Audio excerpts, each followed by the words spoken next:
Hi, ఈరోజు చూపించబోతున్న recipe వచ్చేటప్పటికి cabbage రాగి రెండింటిని కలిపి హెల్తీగా టేస్టీగా కట్లెట్స్ చేశాను. మనకి క్యాబేజ్లో ఫైబర్, వైటమిన్స్ అండ్ రాగిలో కాల్షియం, ఐరన్ ఎక్కువగా ఉంటాయి.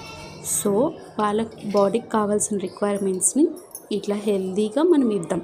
స్నాక్స్లో చిప్స్ లేకపోతే బిస్కెట్స్ కాకుండా ఇట్లాంటి హెల్తీ రెసిపీస్ ఇవ్వడానికి ట్రై చేద్దాం. ముందు రోజు కానీ నైట్ నేను క్యాబేజ్ని కట్ చేసి పెట్టుకున్నా. వాటిని మిక్సీలో ఇట్లా కచ్చాబచ్చాగా గ్రైండ్ చేసుకొని దానిలోని ఉల్లిపాయలు, పుదీనా, కొత్తిమీర వేసాను. తర్వాత దీనిలో వాటర్ ఏం కలపాల్సిన అవసరం లేదు, ఎందుకంటే క్యాబేజ్లో ఆల్రెడీ వాటర్ ఉంటుంది కాబట్టి. నేను దీనికి ఫస్ట్ ఒక 3-4 స్పూన్స్ రాగి పిండి కలుపుకున్నాను. ఫస్ట్ కొంచెమే వేసుకోండి రాగి పిండి. మనం కలిపే కొద్దీ మనకి క్యాబేజ్లో రిలీజ్ అయ్యే వాటర్ని బట్టి ఫ్లోర్ యాడ్ చేసుకుంటూ ఉండాలన్నమాట. ఒకేసారి ఎక్కువ వేసేస్తే రాగి పిండి ఎక్కువైపోతుంది. సో మనం నెమ్మదిగా కలుపుతూ ఉన్నప్పుడు తర్వాత కలిపే కొద్దీ వాటర్ ఇంకా ఎక్కువ ఉంది క్యాబేజ్లో ఉంటే అప్పుడు నెమ్మదిగా రాగి పిండి యాడ్ చేసుకుంటూ ఉండాలి. దీనిలోనే కావాల్సినంత కారము అలానే ఉప్పు వేసుకున్నాను. మీ దగ్గర నువ్వులు ఉంటే నువ్వులు కూడా వేసుకోండి, అండ్ జీరా కూడా. వీటన్నిటిని క్యాబేజ్లో ఉన్న వాటర్తోనే మనం మిక్స్ చేయాలి బాగా. అది మన క్యాబేజ్ కలుపుతుంటే వాటర్ రిలీజ్ అవుతూ ఉంటుందన్నమాట. ఇంకా ఎక్స్ట్రా వాటర్ ఏమి యాడ్ చేయాల్సిన అవసరం ఉండదు. తర్వాత దీనికి లాస్ట్లో ప్యాన్ పెట్టి మనం హీట్ చేసిన తర్వాత దానిపైన మనం చేతితో వడలు, డీప్ ఫ్రైలా కాకుండా నార్మల్గా ప్యాన్ కేక్స్ టైప్ అన్నమాట, అట్లా చేతితోని వడల్లాగా చేసి అట్లా చేసినప్పుడు విరిగిపోయింది అనుకోండి. చూడండి, నా ఫస్ట్ది అంత పర్ఫెక్ట్గా రాలేదు, ఎందుకంటే దానికి వాటర్ కన్సిస్టెన్సీ సరిపోలేదు.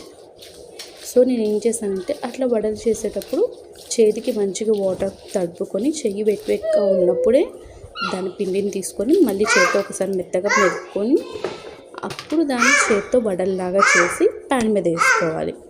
దానికి ఆయిల్ కూడా ఎక్కువ ఏం పట్టదు. పిల్లలకి డీప్ ఫ్రై ఐటమ్ ఇవ్వకూడదు అనుకున్నప్పుడు ఇట్లా లైట్గా కొంచెం డ్రాప్ వైజ్ సరిపోతుంది. ఇట్లా చేసి 2 సైడ్స్ రోస్ట్ అయ్యేలాగా చూసుకోండి. క్రంచీగా కావాలి అనుకుంటే కొంచెం కార్న్ఫ్లోర్ వేయండి.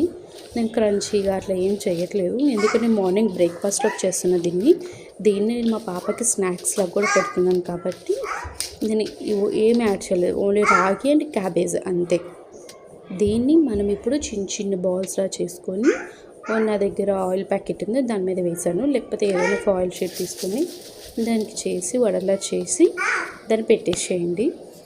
2 సైడ్స్ కాల్చుకొని కూల్ అయిన తర్వాత పిల్లలకి ఇవ్వండి. దీనిలో కచ్చప్స్ అట్లాంటివి ఏమి ఇవ్వకండి, ఎందుకంటే హెల్తీలో పిల్లల్ని గ్రో చేయాలనుకున్నప్పుడు కచ్చప్స్, సాస్లు ఏం లేకుండా ప్లెయిన్గా ఇచ్చి చూడండి, మంచిగా తింటారు.